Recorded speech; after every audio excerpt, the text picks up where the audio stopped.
Hi there, this is Jonathan Ginsberg, and I want to talk to you today about a trend that I'm definitely seeing in Social Security disability. You may have picked up on this, but if not, I want you to be aware of it because as you pursue your case, this is going to affect you.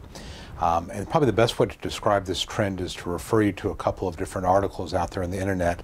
And these are one of many, but just a couple that have come out recently.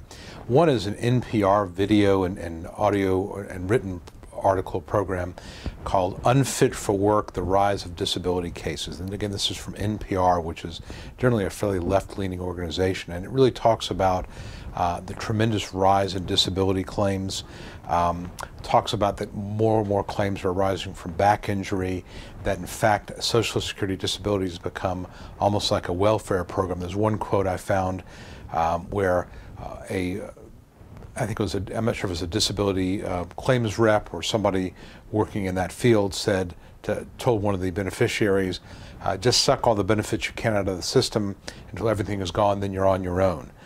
Somebody else, an economist at MIT, made the point was that part of the reason unemployment rates have been low is because people that are that are on disability are not counted under the unemployment statistics. So there's an incentive for people to be pushed out of the unemployment roles into disability.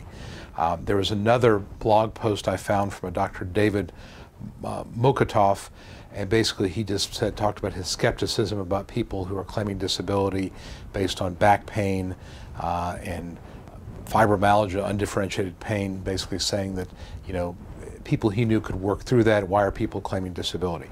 And my point here is not to argue about all these different types of blog posts and articles, but just be aware that there's a growing consensus out there that the disability program is out of control, that people are getting on disability because they can't find jobs. They're turning to it as sort of a post-unemployment benefit program, and that for people that normally should be able to fight through their pain are not doing so, and they're getting on disability, and that once you're on disability, you never seem to get off. So that is a consensus, and this is both on the left and on the right. And I think, and as I've pointed out before, people on disability don't have much political clout, so there's no lobbyist arguing in favor of people who have disability. It's interesting, some of the responses to the NPR story have been from very agitated disability claims or disability attorneys and other representatives saying that people that are on disability deserve it, and that it's unfair to attack them, and that we shouldn't try to balance the budget on the backs of the disabled. And again, this is an ongoing debate, and I really focused more on how this affects you and your claim. And I would basically tell you this, is that something is going to change. I mean, the current costs are not sustainable. The disability program is running out of money, and the Congress and the President are going to look for ways to reduce the burden on the system. And some of the things I'm going to tell you would be this: that when you're applying for benefits, you need to be aware, number one, it's not a favorable or friendly environment, that you should always try to work. In other words, one of the things that judges are asking now is, have you looked for any work since you think you became disabled?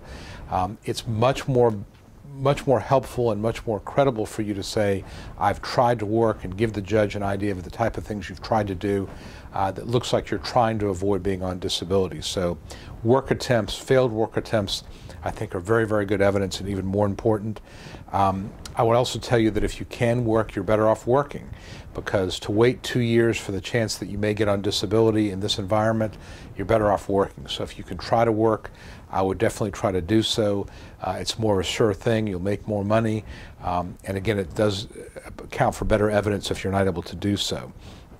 I would also tell you that you should try with everything you can to get medical treatment. The days when you could walk in and say, I can't afford doctors, or the treatment I'm getting wasn't helping, so I wasn't going to use my limited resources for medical treatment that wasn't helping, that's not going to fly either. You need to have ongoing medical treatment, consistent, ideally with a doctor who will support you and who will basically say that yes, you have some problems that would prevent you from working 8 hours a day 5 days a week on a reliable basis. So you can't come to court without medical treatment. You've got to have medical treatment, and realize that the VA or public hospitals, I'm in Atlanta, and Grady Hospital's the public hospital here, records are not going to be very good from these places, from Grady or from the VA. So it's better to get private doctors. It means you may have to borrow, save up your money, but that's what you're going to need to do.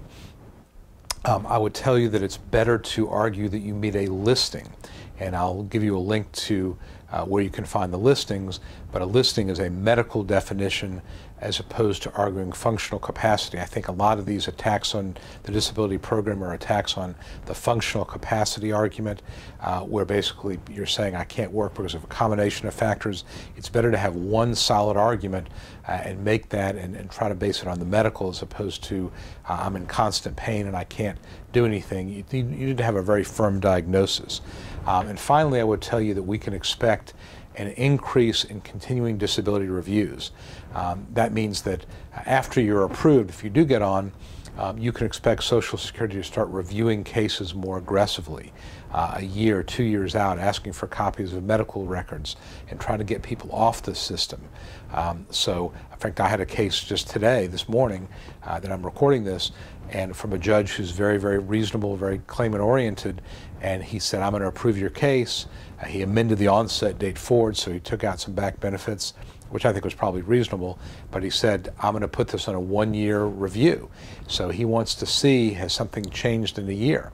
So I think that the word is being sent down to the judges, look at these cases very carefully and then require that they be reviewed in a year or 2 years. So the environment has definitely changed. It's much less friendly to claimants. There have been a lot of people applying in difficult economic times, and if you're legitimately disabled, you're going to find that you're going to have to navigate a much more treacherous path to win your disability benefits. And it's really changing the type of cases I'm taking and the way I approach them. I'm really demanding a lot more of my clients, because you may be disabled, but if we can't prove it, we're not going to win. So just want you to be aware of that. I've also included links to the NPR story as well as some of these other articles, so you can get a flavor of what's going on out there. But it is not a friendly environment for claimants at this point, and I think the pendulum is swinging against claimants and making it much more difficult to win disability benefits. So that's what I'm seeing. Please let me know what you think. Again, Jonathan Ginsberg here, and we'll talk to you soon.